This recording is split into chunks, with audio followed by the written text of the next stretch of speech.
Buenas tardes, bienvenidos al programa Una Mirada al Autismo. Les saluda a Jessica Bedoya, miembro de la Fundación Sendero Azul, transmitiendo desde Guayaquil, Ecuador, por el canal RBP TV Digital. El tema de hoy es Metodología Sunrise para Familias TEA, segunda parte. Les recordamos que este programa llega a ustedes gracias a la Fundación El Baúl de Pinocho de Ecuador. Hoy continuaremos con la segunda parte del programa Sunrise, método terapéutico, recordando que es una herramienta, puente, lazo, unión, orientado al conocimiento y comunicación entre padres y terapeutas con el niño afectado por el trastorno del espectro autista. Para esto, invitamos nuevamente al terapista ocupacional Daniel Barragán, que realizó sus estudios en la Universidad Abierta Interamericana de Rosario, Argentina, con certificación en el método Sunrise y diplomado en educación emocional, en integración sensorial, inclusión escolar y con una amplia experiencia en trabajo con niños, adolescentes y adultos TEA, tanto en Argentina como en Ecuador. Bienvenido nuevamente, Daniel, a Una Mirada al Autismo. Gracias por estar aquí. Hola, muchas gracias. Gracias por la invitación de nuevo. Me alegra que haya quedado curiosidades pendientes para poder seguir explorando y explotando este conocimiento. Así es, Daniel. Bueno, quedaron algunas preguntas del público en las diferentes redes y empezaremos así.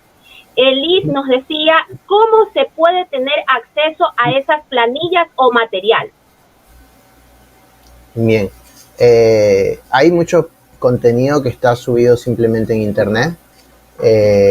Obviamente hay un manual de la metodología Sunrise. Hay varios contenidos y manuales. Lo que se recomienda siempre es poder hacer asesoría con alguna formación o con una persona que esté capacitada en el método. Esto no lo hablo solamente para el método Sunrise. En realidad cualquier método, cualquier abordaje terapéutico que estemos haciendo, es muy fácil acceder hoy en día a la información, a la bibliografía, al contenido, al PDF, ¿no? Ya todo es descargable. Pero muchas veces el cómo lo aplico o exactamente qué es lo que tengo que ver en esto que estoy aplicando es lo que nos puede hacer la contra, ¿no? Nos puede afectar.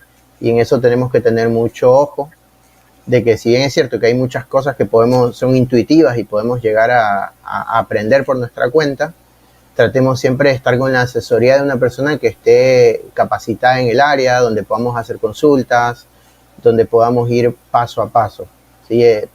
Ocurre mucho que a veces nos emocionamos intentando un método, pero primero no nos nutrimos bien de entonces lo aplicamos y después decimos no me funcionó, es que no, y tenemos como un juicio o un valor sobre que no tiene en realidad coherencia porque no lo vimos a conciencia, ¿sí? Por ejemplo, en el Sunrise pasa mucho que hay una parte en donde decimos ser responsivos, ser abiertos, permitir al niño que explore y no poner tantos límites desde el no. Y muchos padres dicen, yo vi en el Sunrise que hay que dejarlo, hay que malcriarlo al niño y hay que dejar que haga lo que quiera y no ponerle barreras para nada. O sea, entonces eso es mentira, por ejemplo. Pero ¿qué ocurre? Ocurre porque lo leo y tal vez inclusive es una traducción del inglés al español, entonces muchas cosas tal vez se traducen muy literal, y para mi entender latino estoy entendiendo otra cosa a lo que no se refiere el contenido. Entonces por eso es súper necesario poder ver el material, pero también poder estar asesorándome, poder hacer alguna formación virtual, aunque sea estar viendo videos que me vayan orientando cómo aplico el método. Ya, lo mismo, Liz 7988 nos hace otra consulta. ¿Hay alguna guía para que los papás podamos hacer Sunrise? Sí, de nuevo, en internet se encuentra el manual del método Sunrise, ¿sí? Esto lo pueden buscar y lo que explica es un manual para padres, así que tampoco no invita a nada invasivo, entonces lo pueden leer, lo pueden empezar a incorporar y más que nada yo creo que lo más importante es que primero lean mucho, vean la película se llama Un Milagro de Amor, Sunrise, pueden buscar método Sunrise, y en realidad primero ver si resuena con ustedes. Sí, lo más importante, antes que aplicarlo, ojo, o sea, hay dos cosas. Una es si yo me siento cómodo con esto y otra es si solamente estoy pensando en los resultados. ¿Sí? Si solamente estoy pensando en los resultados, pero sin primero preguntarme si yo me siento cómodo haciendo esto, no voy a tener resultados. Porque yo primero me tengo que sentir bien con este método, con este proceso. Tiene que ser una filosofía en la cual yo quiero estar o en la cual yo ya pienso así. Sí, por ejemplo, me pasa cuando hablo con una madre o un padre nuevo. Le digo, mira, estas son las formas, esta es la manera en la que se recomienda trabajar con tu hijo y todo. Y me dicen, ¿sabes que yo sabía que tenía que hacer esto? Pero el resto de mi familia no, el resto de mi familia me dice que haga otra cosa y yo tenía dudas, pero en realidad en mi esencia yo sabía que quiero esto y sé que quiero ir por este lado. ¿Sí? Entonces es una persona que ya resuena con esto y que le gusta y que quiere, o sea, quiere ir. Entonces ya ahí queda nomás la parte de formación, de pulir y de mejorarlo. Pero la actitud que tiene frente al autismo inclusive y frente a la familia ya es el 90% del Sunrise. Acá se dice que es 90% actitud y 10% técnica. O sea, la técnica es lo que yo puedo aprender de libros y todo. Pero la actitud, la forma de ser y la forma de entender a la familia y de entender la crianza es lo más importante. Entonces yo invito a que primero, a que lean, a que googleen, a que busquen, pero primero para saber si se sienten cómodos con esto, ¿sí? Si se sienten cómodos, si dicen, mira, sí, esto me resuena, yo voy por este lado, y por el contrario, lo otro que estaba intentando no me está gustando, no me estoy sintiendo cómodo, o sea, ahí sí ya podemos pensar, ok, ¿y ahora cómo me capacito, cómo avanzo, ¿sí? ¿Cómo crezco? Pero lo primero es tengo que ver si yo me estoy sintiendo cómodo con esta forma de pensar, porque si es como la religión, ¿no? O sea, más allá que todos podemos profesar cualquiera, hay unas en donde me siento más cómodo que en otro. Podemos hablar de casi lo mismo, pero hay una en donde yo me siento que resuena más y me quiero quedar aquí. Entonces, eso es lo más importante.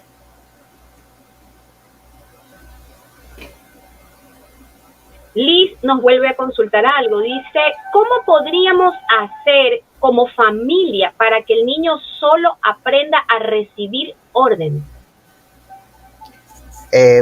Con esto me cuestionaría si de verdad quiere que el niño solo aprenda a recibir órdenes. ¿Qué hacemos? Esto a veces yo lo comparo, ¿no? ¿Cuál es la diferencia entre enseñar y en domesticar cuando queremos que solo reciba órdenes? ¿Qué pasa con un niño que solo recibe órdenes? Y no nos quedemos en esta etapa del desarrollo que a veces decimos que un niño de 2 años, de 5 años, que necesito que me escuche y decirle no metas los dedos en el enchufe, no hagas esto, no comas esto. Pero ¿qué pasa cuando ya es un niño que va a la escuela? Pensemos cuando sale de la casa, que ahí es lo importante. ¿Qué pasa con un niño que recibe órdenes de cualquiera? O sea, de alguien que no tiene y que moralmente no está pensando en él, que solo piensa en lo que le interesa. Sí, yo he estado en escuela y yo veo que a veces para salir de la incomodidad un docente puede decir lo que sea. Dice, bueno, tú quédate en el aula y nos vamos todos para allá, para que no estorbes. O tú haz tal cosa y lo separo del niño. Si el niño solo sabe recibir órdenes, no se va a cuestionar nada. O sea, nosotros no podemos ser personas que no se cuestionen. Todo lo que crecemos y nos desarrollamos nace de cuestionarnos. Entonces, si yo tengo un niño que solo recibe orden y que nunca va a cuestionarse nada porque solo le enseñaron a recibir órdenes, no estoy creando un ser humano. ¿Sí? El ser humano tiene que pensar. Entonces yo tengo que enseñarle a mi hijo a cuestionarse y a poder él mismo sacar las conclusiones de por qué debe o no debe hacer algo. ¿Sí? Y así, como padres, nos encontramos siempre en contradicción. Porque es, por ejemplo, ¿no? Supongamos, con el tema de la ducha, un día le digo, báñate rápido, no sé qué, haz todo apurado, y otro día le digo, no, pero anda lento porque tienes que lavarte bien. Otro día le digo, no dejes que nadie te toque, pero otro día le digo, no, espérate, que te cambio yo y te manoseo y te manipulo. O luego viene el tío, viene la tía, cualquiera te manipula para bañarte. Pero después yo quisiera que no te dejes tocar por nadie, porque si vas después a una escuela o un espacio afuera, creo que todos queremos que el niño no permita que cualquiera lo toque. Entonces, ¿por qué? No estamos generando niños pensantes. estamos generando niños obedientes y a un niño obediente es muy peligroso. O sea, esto sí lo remarco porque es extrema seguridad, que un niño no tiene que recibir órdenes y no tiene que aceptar cualquier orden que le den, ¿sí? Desgraciadamente he sido testigo de casos donde pueden haber abusos, pueden haber formas de violencia de distinto tipo, en donde el niño no supo qué hacer porque solo sabe recibir órdenes. Entonces, no lo pensemos desde a veces hay esta idea de que el niño va a estar siempre con nosotros. Pensemos siempre 2 escalones más arriba. ¿Qué pasa cuando él no esté conmigo? O sea, él tiene que pensar, tiene que saber con quién se va, si cualquier persona en la escuela viene y lo retira, se va a ir con cualquiera. O sea, no, él tiene que de verdad decir, no, yo a esta persona la conozco, a esta no, poder pedir ayuda, y para eso tiene que cuestionarse primero. Entonces, no va por el saber recibir órdenes. ¿Qué tipo de herramientas se necesitan para trabajar esta metodología Sunrise? Bien, genial. Esta parte me interesa porque a veces pensamos que necesitamos un mundo de cosas, ¿sí? Y la verdad es que no es tan complicado. Obviamente requiere más una reformulación a veces del hogar, pero no en materiales, sino en dinámica, ¿sí? Más es qué necesito poner, yo les diría qué necesito quitar de mi casa para poder hablar de la metodología Sunrise. Primero, el hogar tiene que ser un espacio en donde el niño no se ponga en peligro por ser él mismo, ¿sí? El niño o la niña. Entonces imagínense que tengo un niño con autismo hiperactivo y yo tengo decía la vez pasada, y yo tengo una casa llena de vasijas de porcelana en toda la casa. O tengo el juego de cuchillos cerca, ¿no? O sea, obviamente no va a ser una casa donde yo todo el tiempo le tenga que decir que no, le tenga que gritar, ¿sí? ¿O qué pasa si tengo una casa con un televisor, pantalla plana ahí en medio de la sala y donde está todo el tiempo el partido a tope de volumen, donde la gente grita, donde todo el tiempo se escuchan películas de disparos, de ruidos? Claramente va a haber un niño hiperactivo, un niño que no duerme bien, un niño con conductas desafiantes porque está queriendo llamar la atención y porque este estímulo visual para él es como meterle azúcar o como meternos droga, o sea, nos genera una hiperactividad muy fuerte. Entonces lo que necesito en realidad quitar son estímulos, ¿sí? Tengo que ver cuáles son los estímulos que más le afectan a mi hijo y en vez de pelear con que él aprenda a tolerarlos, necesito primero darle un ambiente seguro, ¿sí? A veces nosotros queremos trabajar sus inseguridades, pero primero le tengo que dar un ambiente seguro para trabajarlas. Si lo hago desde un ambiente inseguro, él nunca se va a sentir tranquilo como para poder entrenar. Yo suelo explicarlo como Messi cuando juega al fútbol. Él en el partido, él va a los tiros que ya practicó muchas veces en los entrenamientos, ¿sí? Entonces yo no le puedo pedir que haga algo nuevo o que aprenda algo nuevo en medio partido. O sea, ese rato él no se va a inventar patear parado de manos. ¿Sí? Él lo hace en sus entrenamientos, en donde no pasa nada si no mete gol, en donde hay otras posiciones, otras dinámicas, donde no juega 90 minutos enteros. Entonces ahí él puede practicar. Pero si él no tuviera ese espacio seguro y todo el tiempo fueran partidos de finales, no podría desarrollar como se desarrolla. Y entraría en crisis. O sea, sería mucha tensión porque no pudieron entrenar. Entonces yo tengo que pensar qué espacio le estoy dando a mi niño para que entrene, ¿sí? Y para entrenar, lo entreno para el afuera, tal vez para después, para cuando vaya a la escuela. Entonces mi casa tiene que ser un lugar de entrenamiento. Y ese lugar de entrenamiento tiene que ser un lugar seguro para él, en donde no lo lleve a tantos desafíos. Obviamente progresivamente, cuando van pasando los años, yo me doy cuenta que puedo incorporar cosas.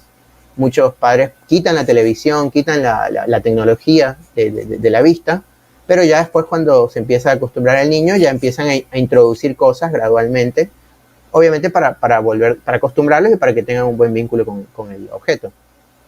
Pero primero tengo que sacar cosas, ¿sí? Y otra de las principales, yo quiero mostrar unas fotos de lo que es un espacio de juego, ¿sí? Más allá que mi casa, obviamente, tiene que tratar de evitar la mayor cantidad de peligros, evitar cosas que se rompan, cosas que se vaya a poner en peligro, los enchufes tratar de tenerlos controlados, sillas, escaleras, bueno, todo esto. Pero en realidad yo tengo que proporcionar un espacio en la casa en donde el niño pueda jugar con más libertad que en el resto de la casa. Entonces, donde si él está hiperactivo y todo, yo le digo, a ver, puedes hacer esto, pero acá. Y lo guío hacia una habitación, que a esto le llamamos playroom, que es de hecho el lugar donde se invita a que empecemos a generar interacción con el niño. El playroom es un espacio, es una sala, es un cuarto, una habitación, donde tiene la menor cantidad de estímulos visuales, auditivos, donde generalmente hay colchonetas, lugares donde para que él pueda jugar, correr, saltar y no ponerse en peligro, y en donde proyectemos su imaginación, en donde desarrollemos su imaginación. Entonces no hay tantos juguetes, sino más bien hay juegos que podemos usar. Te voy a compartir mi pantalla para mostrar un poquito estas imágenes que tengo.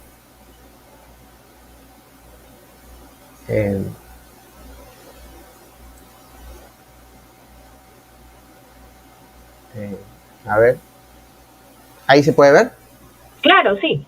Bien, entonces mira, yo tengo 4 imágenes de 4 playrooms, son diferentes, son casas diferentes, pero más o menos tienen la misma similitud.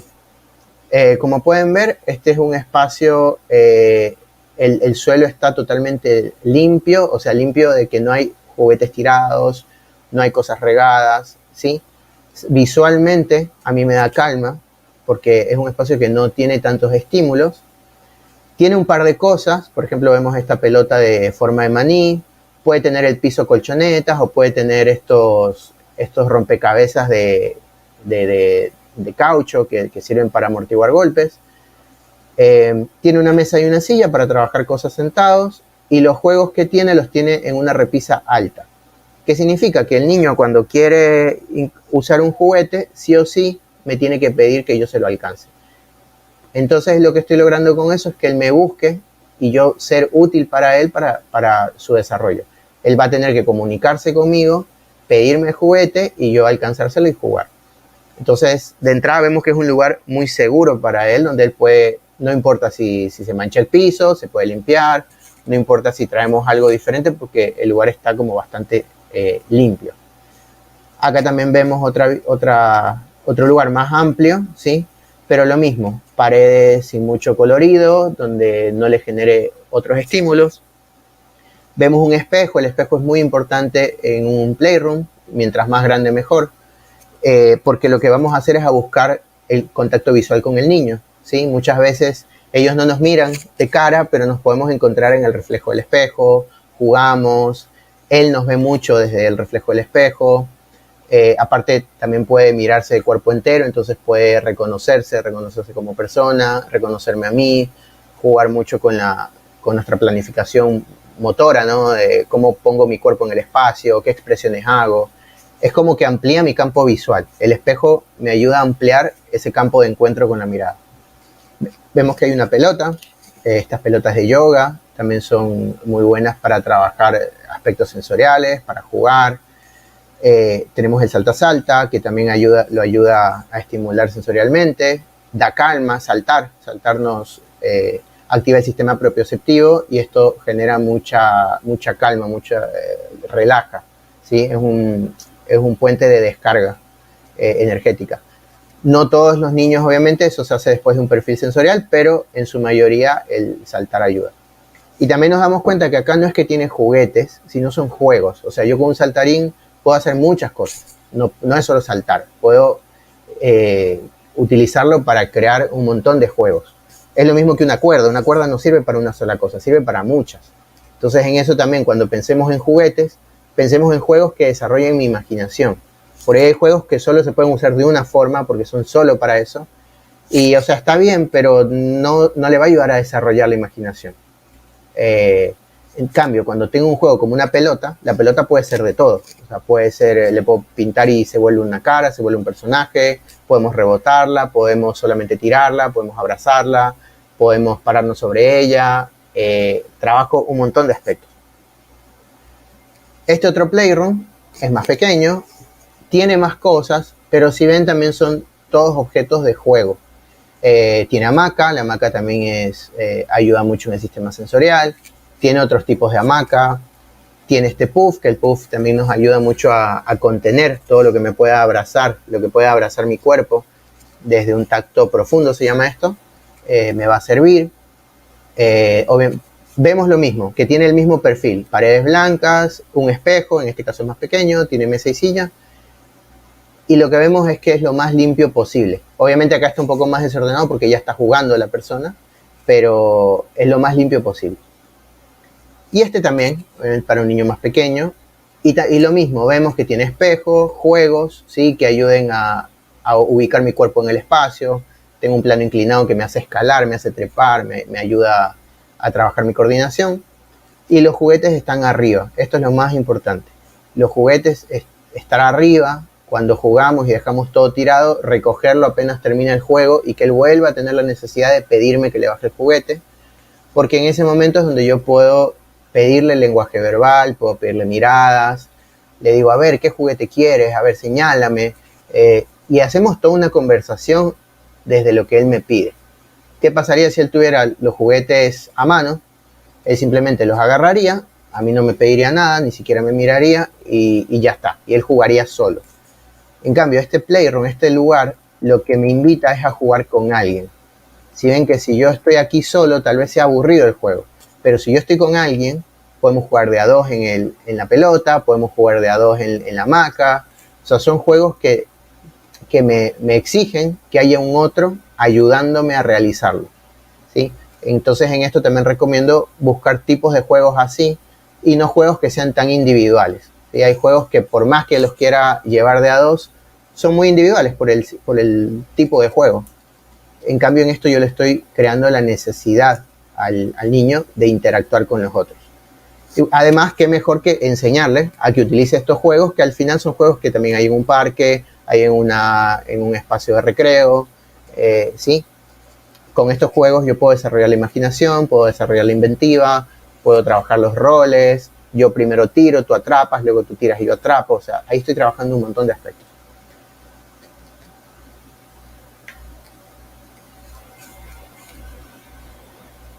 En estos Playroom vi, Daniel, de que no hay muchos distractores, es decir, ahí es lo necesario para poder trabajar con ellos. Sí, de hecho, en el método Sunrise se invita a trabajar a puerta cerrada, o sea, cerrar la puerta y que no sea un espacio donde el niño sabe que puedes entrar y salir cuando quiera, porque la idea es que él no tenga otra distracción que su par, o sea, que la persona que está jugando con él. Entonces, yo tengo que volverme interesante, y para yo volverme interesante tengo que quitar las cosas que son más interesantes que yo. Supongamos una televisión, si la tengo ahí, va a ser muy, muy difícil que yo me vuelva más interesante que una televisión. Entonces, no puedo tener un tele ahí. Inclusive la radio, a veces jugamos con radio porque hay música, pero a veces la radio se vuelve más interesante que yo y me doy cuenta que ok, no es época de utilizar una radio ahí.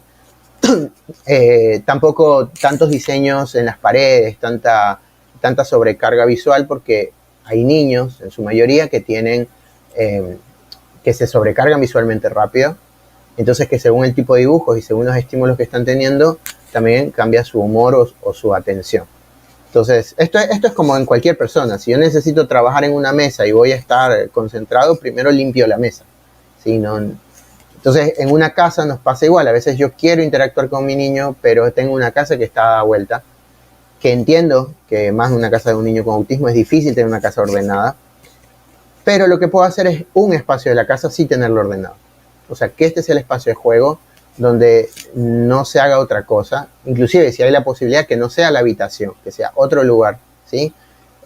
Los creadores del método Sunrise utilizaron un baño, ¿sí? El primer lugar donde ellos jugaron e hicieron su playroom era un baño. Entonces, desde ahí yo me quedo con que, ok, no hay excusas. Cualquier lugar puede ser, si es que yo lo adecuo. Pero que no tenía distracciones, no había otra cosa más que la interacción con el otro. O sea, es generarle la necesidad de vincularse conmigo. Te tengo una pregunta que muchas veces los padres, me la han hecho. ¿Qué ¿qué tiempo realmente un niño puede estar expuesto a una tablet o a un celular? Porque si bien es cierto, hay aplicaciones muy interesantes que ayudan a la parte educativa y hasta para hacer terapia, ¿no? ¿Qué tiempo tú consideras dentro de tu experiencia que debería exponerse a un niño a esta tecnología? Yo creo que yo soy amante de la tecnología, o sea, creo mucho que puede ser un puente de comunicación y de desarrollo, pero no precisamente la uso en todos los niños, o no creo que los niños deban usarla en cualquier situación o de cualquier manera. A veces más que el tiempo es el cómo, ¿sí? De nuevo, si la tecnología me está haciendo un puente para interactuar con mi hijo, genial, la podemos usar. Pero si yo le doy la tablet para que él simplemente vea dibujos y no me moleste, no es lo mismo. Entonces, o si cada vez por usar la tecnología se aísla más de mí, entonces ahí no me ayuda. Claramente hay también una edad, se recomienda en cualquier niño, tenga o no tenga autismo, que antes de los 2 años no esté en contacto con tecnología.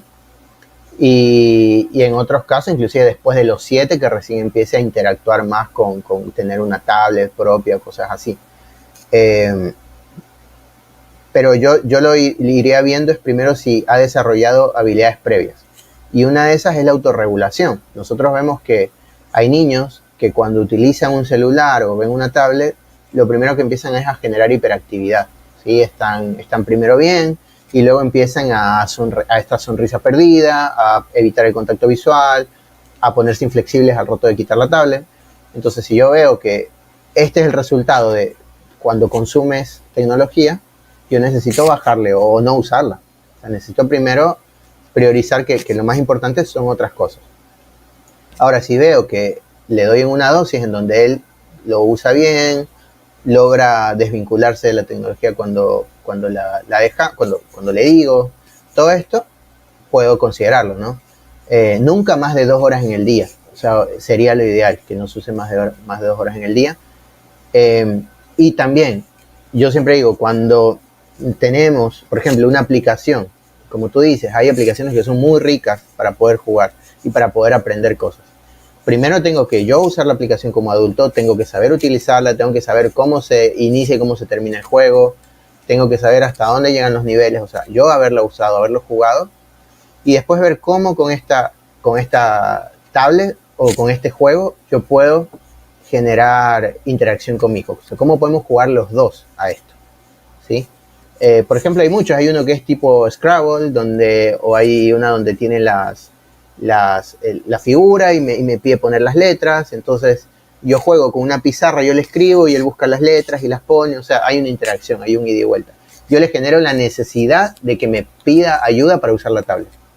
Entonces, trabajo flexibilidad, le digo, a ver, vamos a ver videos, pero tú ves un video y el siguiente video lo veo yo, o sea, veo el video que a mí me gusta. Entonces, ahí estamos jugando, estamos negociando, estamos conociendo nuestros intereses, él descubre lo que a mí me gusta, yo descubro lo que le gusta.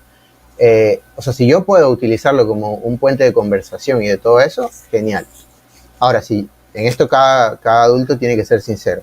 Lo estoy utilizando como una vía de escape, lo estoy utilizando como solamente para quitármelo de encima, para poder respirar.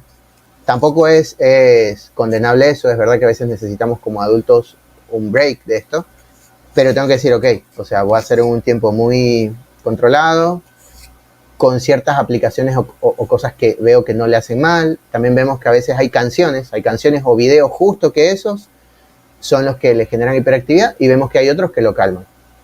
Entonces también hay control parental, yo puedo bloquear videos, puedo descargar los videos y simplemente utilizarlos así y no darle el acceso a todo YouTube. Necesita presencia. O sea, la tecnología no es, o sea, es una herramienta buena, pero no es un atajo. Eso es lo más importante. Tenemos mensajes de las redes. Patti Carrasco nos dice, estoy totalmente de acuerdo con su respuesta. Nuestros niños están más expuestos a ser víctimas de cualquier abuso. Marjorie Patricia nos dice, muchas gracias por mantenernos informados y poder sobrellevar a nuestros niños y jóvenes y adultos en estos procesos. Saludos desde Puerto Viejo, un gran programa, felicitaciones, sigan adelante, éxitos. Patti nos vuelve a decir, me encantó el tema de hoy, me ha dado muchas ideas. Bueno, para darle continuidad, el programa Sunrise puede combinarse de manera efectiva con otras terapias. Sí, claramente. Bueno, esto lo explicamos un poco la semana pasada, pero no hay problema porque por ahí puede haber gente que lo está escuchando por primera vez. El programa Sunrise es una terapia relacional, vincular, que lo que trabaja es el área social, ¿no? Es una terapia de modelo social en donde necesitamos trabajar también otros aspectos del individuo. Yo explicaba que es como una silla que tiene 4 patas. Una de las patas son las terapias sociales, psicosociales, en donde hay terapias relacionales como el Sunrise, donde también hay terapias de lenguaje, terapia ocupacional, y así, ¿no? Según lo que cada niño necesita. Psicopedagogía, refuerzo escolar, bueno, todas esas son terapias psicosociales. La que me ayuda a desenvolverme, me da las habilidades para desenvolverme en mi entorno y en mi sociedad, justamente desde mi cultura, desde mi forma en donde me encuentro ubicado. Después tenemos las terapias, la integración sensorial, que esa tiene que ver más con mi sistema nervioso y cómo mi cuerpo, y esto nos vamos a lo biológico, cómo mi cuerpo, mi cerebro, está interpretando el mundo. Y según eso, yo necesito tener este perfil sensorial para inclusive poder darle herramientas para las terapias psicosociales. Si yo no tengo un perfil sensorial, yo no sé, o yo desde la ignorancia no estoy sabiendo si el abrazo para él le está doliendo, o si él está teniendo otros dolores, otros impulsos dentro de su cuerpo, no voy a poder pedirle que se relacione con el mundo, ¿sí? Nosotros no podemos hacer amigos cuando tenemos dolor de estómago. O sea, no nos pasa. Es el día que tenemos mala cara, la gente piensa que somos antipáticos, que no nos gustó el lugar y teníamos dolor de estómago. O sea, simplemente es eso. O el día que teníamos mucho frío, mucho calor. O sea, si nuestro sistema sensorial está alterado, no vamos a poder socializar. Entonces, una va de la mano con la otra. Después la terapia biomédica, que tiene que ver con evaluaciones de intolerancias, con modelos, diferentes modelos de atención en el sistema digestivo, cualquier terapia con el intestino, que se sabe que en el autismo está muy relacionado. Todo eso también tiene que ir de la mano, porque obviamente si hay parásitos en el cuerpo, si tenemos una candidiasis, por ejemplo, que muchos niños la tienen, también nos vamos a dar cuenta que eso afecta a su sistema sensorial y por ende su sistema relacional. Y la otra, que son las redes, que esto no es son terapias en sí, sino es darme cuenta qué apoyos yo tengo exactamente en mi entorno. O sea, con qué familia cuento, con cuántas personas somos, la accesibilidad que tengo. Hay niños que están excelentes para ir a la escuela, pero no tienen una escuela que los quiera contener o que los sepa contener. Entonces yo necesito una escuela que esté capacitada. He visto niños con muchos más desafíos, si queremos decir con un autismo más profundo, pero que van a una escuela en donde están preparados para él, o donde están abiertos por lo menos, y ellos se desarrollan muy bien, se logran integrar y todo. Y por ahí, tal vez hay un niño que tenía Asperger, que es un diagnóstico mucho más leve, que tenía muchas más capacidades, y sin embargo no logran desenvolverse porque sus recursos, sus redes, en este caso la escuela, no está apta. Sí, el video, por si acaso, de la primera charla fue del 23 de julio. Es el video que lo pueden encontrar en este mismo canal. Es la charla de la semana pasada. Ahí está la primera parte. Eso con el tema Sunrise. Lo que sí se contradice con terapias es que, por ejemplo, quiera trabajar con una terapia tal vez cognitivo-conductual, o con una terapia en donde justamente esté trabajando desde la conducta y desde el obedecer. O sea, si yo por un lado quiero que el niño obedezca y me voy a modelos de refuerzo premio-castigo, que hay bastantes, no va a funcionar el Sunrise, porque le estamos dando dos mensajes muy diferentes.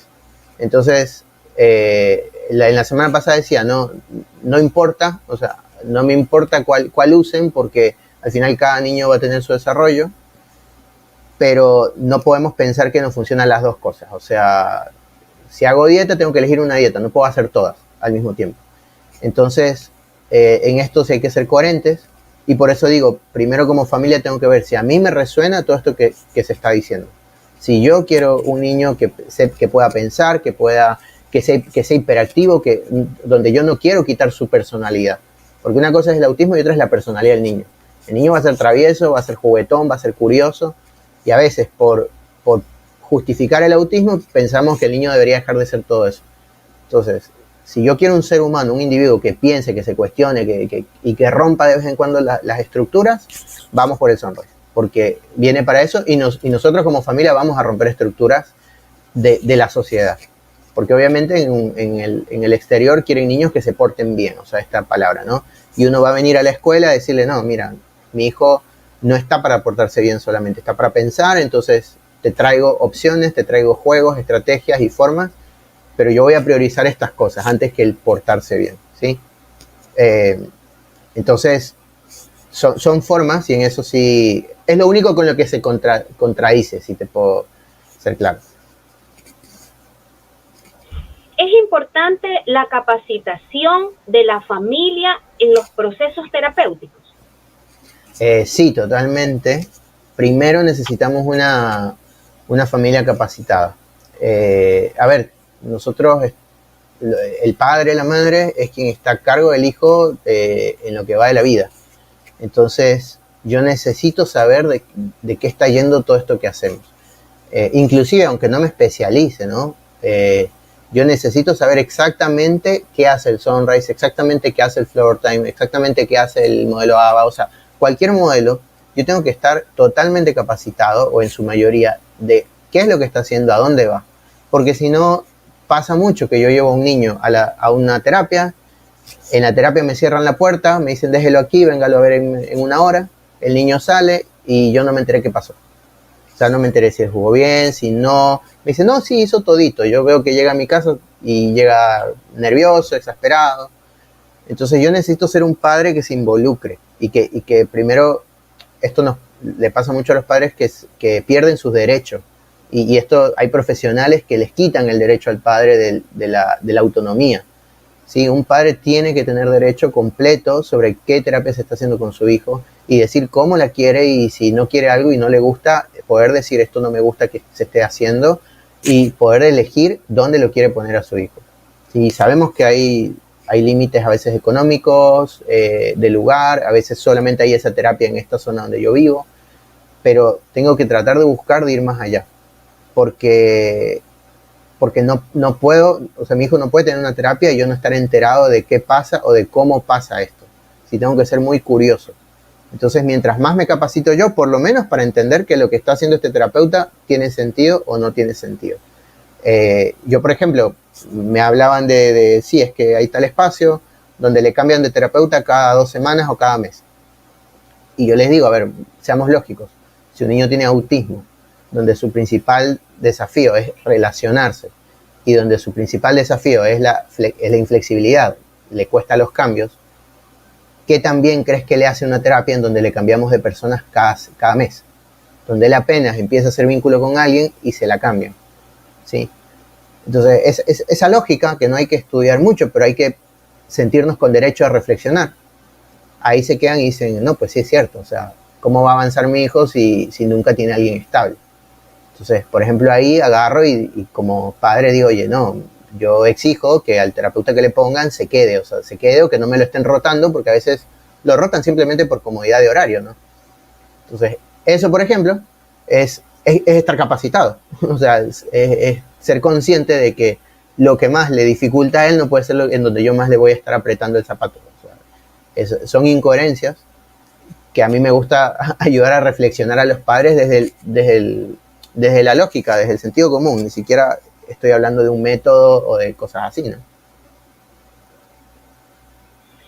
¿Qué habilidades previas debe tener un niño para la inclusión educativa? Y esto te lo pregunto, Daniel, porque es una de las preocupaciones mayores, y hay dos posturas. Por un lado, el padre preocupado que quiere que su hijo vaya y reciba clases en la escuela, y por el otro lado, pues vamos al lado de lo que es la realidad de una maestra con muchos alumnos y a veces es complicado poder manejar un salón con un niño que no sigue órdenes. ¿Qué opinas tú con referente a esto? Bien, hay dos cosas, ¿no? Las habilidades previas que se necesitan, por lo menos desde el Sunrise y desde una terapia vincular, se habla que primero un niño tiene que tener en un nivel apto el contacto visual. Son 4 puntos. El primero es el contacto visual o la comunicación no verbal. O sea, que el niño pueda mirarme, pueda buscarme cuando necesita algo, me pueda llevar de la mano para señalar, ¿sí? Ni siquiera estamos hablando de que vocalice, pero que pueda reconocerme a mí. Y esto pasa mucho. ¿Qué pasa con un niño que entra a la escuela y que ni siquiera mira a la maestra? O sea, que no ha desarrollado todavía esta habilidad de mirar. Entonces, claro, no me mira, no soy un referente para él y por ende no hay guía para él en la clase. Entonces, y eso genera que el niño se vaya, que no pueda permanecer, etc. E inclusive con maestra sombra, si no tiene contacto visual, no va a aprender nada en la escuela. Entonces muchas veces yo tengo que primero trabajarlo en casa y darme cuenta que si el niño no logra establecer un contacto visual, y no solamente que me mire, es sostenerlo, o sea, que me pueda mirar por más tiempo, que podamos hacer un juego en donde nos estemos mirando constantemente, ¿sí? Porque en la escuela se exige eso, una actividad dura 15 minutos, por lo menos, entonces el niño tiene que poder mirar.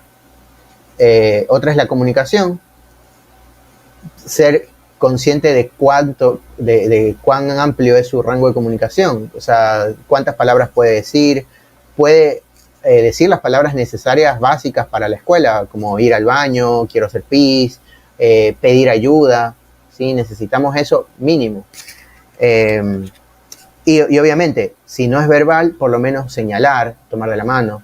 Ahora, si es un niño que solamente se comunica desde el llanto, desde el grito, desde la crisis, y en casa yo no puedo acompañar sanamente ese proceso, imagínense en la escuela. O sea, ahí yo también es un indicador. Otra es la concentración y la interacción, o sea, que el niño se pueda concentrar en una actividad, que pueda durar y que podamos interactuar con pares. Por eso es que en el Sunrise primero nos vamos a trabajar en el Playroom. Si yo en el Playroom logro que él tenga interacciones de media hora, poder estar 1 hora jugando, inclusive 2 horas con la misma persona. Entonces, si yo veo que hay toda esa dinámica, ok, yo puedo pensar que él va a lograrlo en un espacio de clases. Porque imagínense, el Playroom es un lugar sin estímulos, solamente 2 personas, en donde yo puedo estar callado, hablando bajito, donde no va a tener como otros estímulos, ¿no? Justamente desafiantes. Ahora, en una escuela donde todos gritan, donde está un montón de cosas pegadas en la pared, donde el clima es, si un día llueve, el otro día hace calor, y yo no sé, ¿qué voy a concentrarme? O sea, ¿cómo voy a lograr concentrarme en algo, aunque sin quedarme en el aula, si es que ni siquiera en el ambiente de entrenamiento lo logré?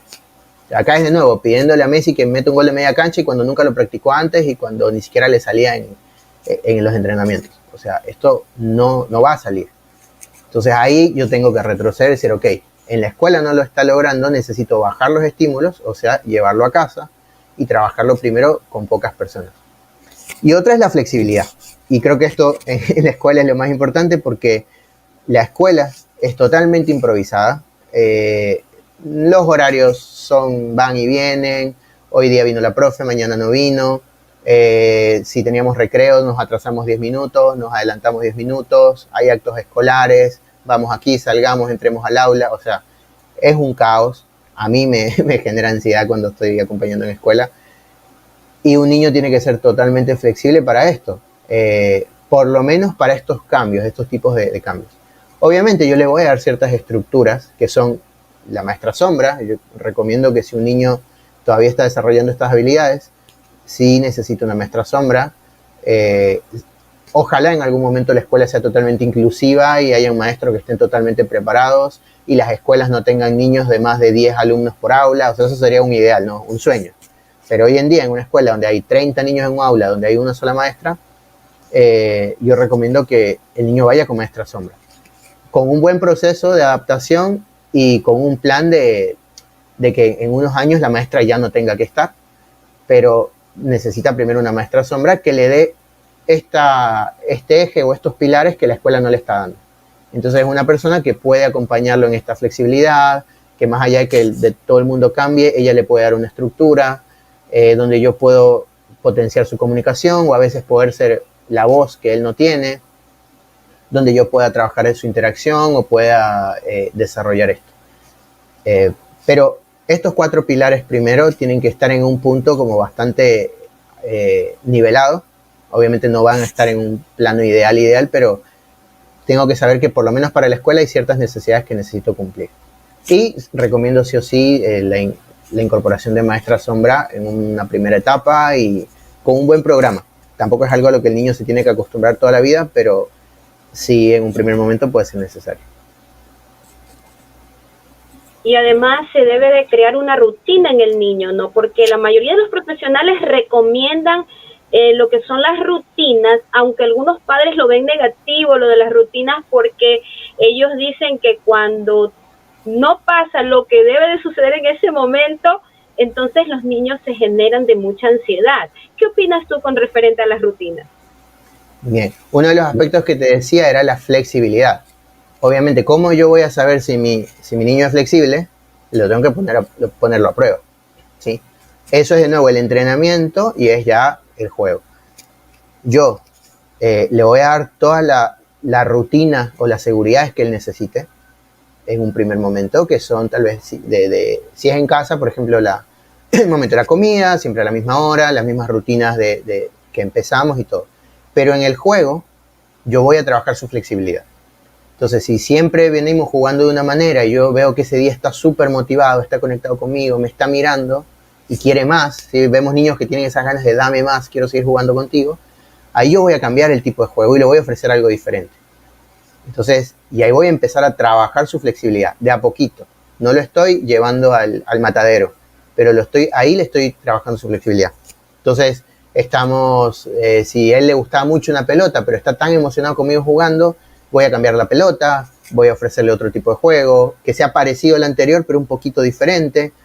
Y de chiste en chiste, terminamos jugando otra cosa totalmente diferente, a punta de transiciones. Es como un compás. Me pasé de un lado para el otro, luego paso al otro, y terminamos en un lugar totalmente diferente.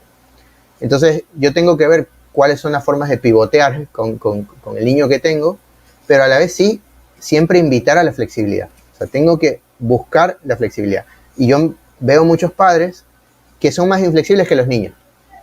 Y a veces con la comida, el otro día, de un niño que se obsesiona con la hora de la merienda, le encanta comer obviamente, pero estábamos jugando y estaba tan bien jugando y se había olvidado de la comida y estábamos interactuando. Y luego viene la persona y dice, ay, ya te toca la comida, tienes que comer ahorita. Era un cereal, o sea, no era el almuerzo, era una golosina. Y le digo, ¿por qué tienes que traerle la golosina? Si él no la estaba pidiendo. O sea, si hoy se olvida de la golosina, mejor. O sea, y a veces nosotros somos más estrictos hasta con lo que no le hacía bien, porque comer ese dulce no era precisamente nutricional. Pero, no, es que era la hora, o sea, era mi estructura, ¿sí? Y eso nosotros como adultos también nos estructuramos porque tenemos a veces tanto miedo a que las cosas no funcionen que no nos animamos a probar algo nuevo. O sea, si él siempre se bañó y siempre hizo esto así, yo me vuelvo más estructurado porque tengo miedo a que pase algo. Y yo tengo todo el tiempo que probar algo diferente. Si yo veo que esto ya le funciona y él se siente bien, tengo que empezar a cambiarle algo. Y a veces es con la comida, cambiar el tipo de plato, cambiar los cubiertos, cambiar el tipo de juego. Si un día comemos con tenedor, otro día comer con palitos con palitos chinos. Poder un día comer en la cama. O sea, no es que siempre lo va a hacer, pero yo necesito saber si él puede flexibilizar su comida y comer en otro lugar. Hoy día no vamos a comer en la mesa y vamos a comer viendo una película. Su cerebro necesita todo el tiempo esta flexibilidad. Y es lo mismo como trabajar con una persona con Alzheimer, con un adulto mayor. No le puedo hacer una rutina de todo el tiempo lo mismo, porque su cerebro no trabaja ahí. Entonces, tengo que entender que estoy con un cerebro que necesita moldearse, necesita neuroplasticidad, ¿sí? Entonces, si yo no le doy estímulos nuevos, ya el cerebro hace un solo surco, hace una sola ruta y siempre va a querer ir por ahí.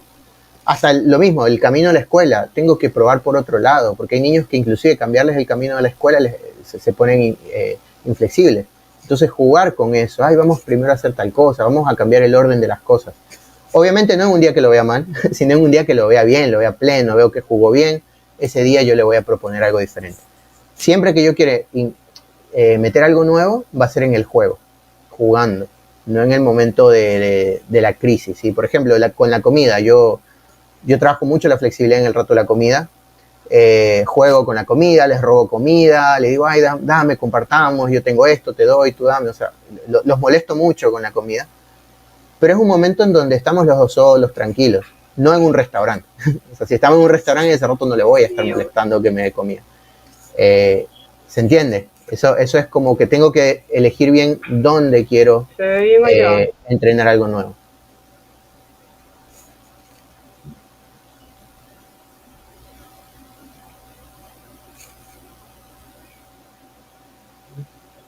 ¿Hola?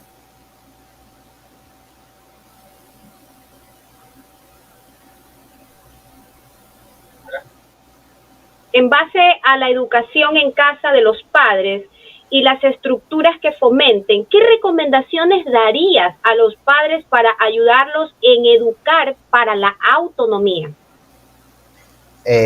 Primero que se asesoren y se capaciten. En este caso sí es trabajar mucho con terapia ocupacional.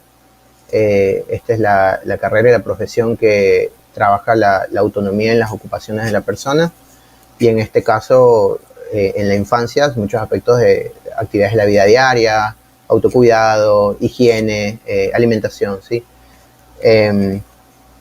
La verdad es que cuando me pongo en el rol de padre, en donde tal vez no me preparé para esto, nadie estudió para ser padre de un niño con autismo y todo, lo primero que necesito es asesorarme, capacitarme, pedir consultas. Lo que recomiendo es que siempre las consultas sean en casa. Si yo quiero que mi hijo aprenda cosas de la casa, que la consulta sea en casa. O sea, que venga el profesional a verlo en el hogar. Las consultas de consultorio son muy artificiales en muchos aspectos. No digo que no funcione, hay aspectos donde pueden funcionar, integración sensorial y que tiene a veces todo un equipamiento de trabajo. Obviamente no podemos llevar todo eso a la casa, entonces lo trabajamos en consultorio. Pero cuando yo quiero trabajar en cosas del hogar, tengo que trabajarlo en casa.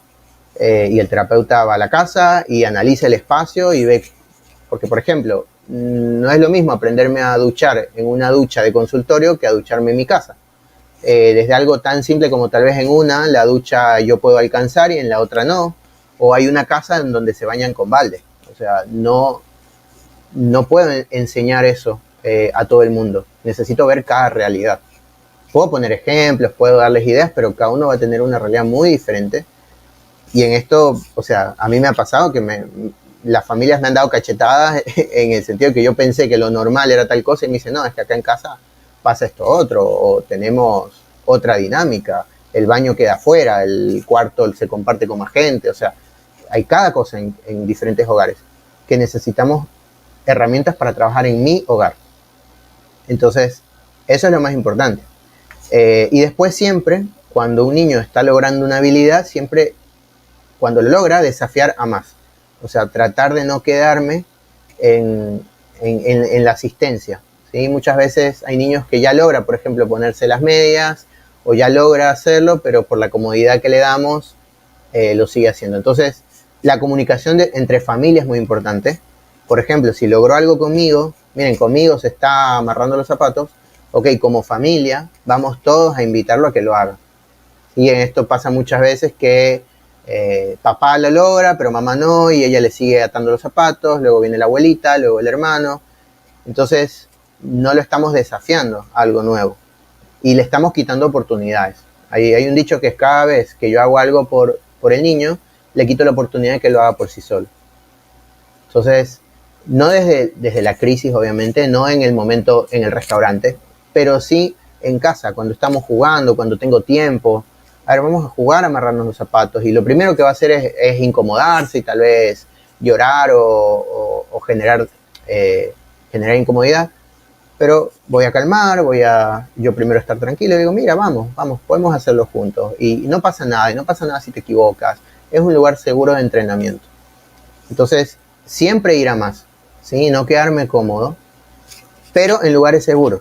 Que esta información a veces se cruza. Hay padres que quieren hacerlo, pero en el afuera, cuando está todo en el caos. O hay padres que por no tener más problemas nunca lo hacen y el niño tiene 18 años y le siguen amarrando los zapatos. Entonces, esto. Pero capacitarse. La verdad es que en este caso sí viene muy bien la asesoría porque hay cosas tan simples, o sea, tan simples no de que fueran fáciles de verlas, porque para eso están los profesionales, pero son cambios tan pequeños en el hogar que solamente con que alguien los vea y diga, ah, no, mira, acomoda esto, organízate así, tal forma, ya está. O sea, ayuda un montón. Daniel, ya estamos por finalizar. Han sido 2 programas enriquecedores. Quisiera pedir tu mensaje final en base a todo lo que hemos hablado. Largo. Mira, yo pienso que más que trabajar técnicas y ver qué terapia hacer, o sea, no se apuren en eso, sino más bien proyecten qué tipo de niño yo quiero, qué tipo de persona quiero que crezca al lado mío, ¿sí? Y en esto saquémonos los miedos nuestros, saquémonos los prejuicios o las enseñanzas previas que hemos tenido de cómo nos han criado. Necesito pensar qué persona quiero para cuando yo no esté, o qué persona quiero para cuando salga del nido, ¿sí? de mi círculo, de mi contención. Entonces, cuando pensamos eso, ahí nos damos cuenta que a veces lo que le estamos dando nos conviene a nosotros, pero no le conviene a él, ¿sí? Pensemos en el niño que va a tener 5 años más de lo que tiene ahora. ¿Qué pasa cuando le obligo, cuando le grito y él me hace caso? Pero ¿qué pasa cuando él se dé cuenta que ya que tiene un cuerpo más fuerte, que puede salir corriendo, que puede escaparse de la casa? ¿Va a servir que yo lo trabaje al grito? El conductismo es así. Yo necesito un estímulo, un castigo para una conducta, ¿sí? Pero cuando pasa el tiempo, cada vez necesito reforzar más el castigo. O sea, si yo hoy dije en un tono fuerte, mañana voy a tener que levantar mi tono. En un mes voy a tener que gritar. Y en un año voy a tener que pegarle. Porque si desde ese lado yo lo quise acostumbrarlo, cada vez yo voy a tener que intensificar mi conducta para que él entienda. No entienda, sino para que él acepte el programa que le estoy dando. Ahora, si yo lo hago pensar, reflexionar, ¿sí? Y en esto a veces yo he recibido arañazos, mordidas de niños, he recibido, o sea, hay más cosas así, pero me quedo, le digo, mira, ¿te das cuenta? Me lastimaste. Y le muestro que me dolió, o sea, y dejo que eso pase para que se dé cuenta y él reflexiona, se da cuenta que me lastimó, se arrepiente, y desde ahí él decide no volver a hacerlo, porque obviamente no me quiere ver mal, y me ve llorar, me ve quedarme un rato mal porque me dolió, o sea, yo actúo esta parte. Él va a tener otra conciencia a que yo simplemente le grite y le diga, no se pega, no se toca, ¿sí? Porque él solo sabe que no, pero no sabe por qué. Entonces, cada vez que nosotros le querramos decir algo a nuestro niño, preguntémonos a nosotros mismos por qué, o sea, ¿y por qué? Y no pensemos que es obvio. Es obvio para nosotros que tenemos 20, 30, 40 años. Pero para un niño con autismo nada es obvio. Entonces necesito darle el por qué o necesito marcar bien la comunicación de lo que le estoy queriendo decir. Eso, muchas gracias también por la Daniel, oportunidad. Te agradezco por tu excelente intervención. Muchas gracias. Bueno, te decía, Daniel, que te agradezco bastante por tu excelente intervención en este programa. Genial. Y bueno, o sea, siempre también buscar terapeutas que estén dispuestos a poder acompañar y aconsejar a los niños con quienes resuenen. Busquen personas que resuenen con su propia idea. Lo que piensa una madre o un padre no está mal. Muchas veces ese primer instinto es el correcto. Solo necesito buscar personas que me lleven hacia donde yo quiero en vez de que me digan qué es lo que debería querer, ¿sí? Entonces, si lo pensamos de corazón como padres, deseando lo mejor para nuestro hijo, vamos a encontrar las respuestas. Y el Sunrise se creó así y la gente que lo encuentre es así. Siempre dice, yo buscaba algo diferente, yo sabía que esto que me estaban diciendo no tenía que ser así. Entonces, viene desde escucharme a mí mismo y voy a encontrar a la gente y a los lugares correctos. Así es. Como padres debemos estar conscientes y muchas gracias por todas estas recomendaciones. Para ver más de nuestros programas lo pueden hacer a través de nuestro canal de YouTube RBP TV Digital. Y el programa de hoy ha llegado a ustedes gracias a la Fundación El Baúl de Pinocho por el canal RBP TV Digital. Nos vemos la próxima semana. Esto fue Una Mirada al Autismo con Fundación Sendero Azul. Gracias.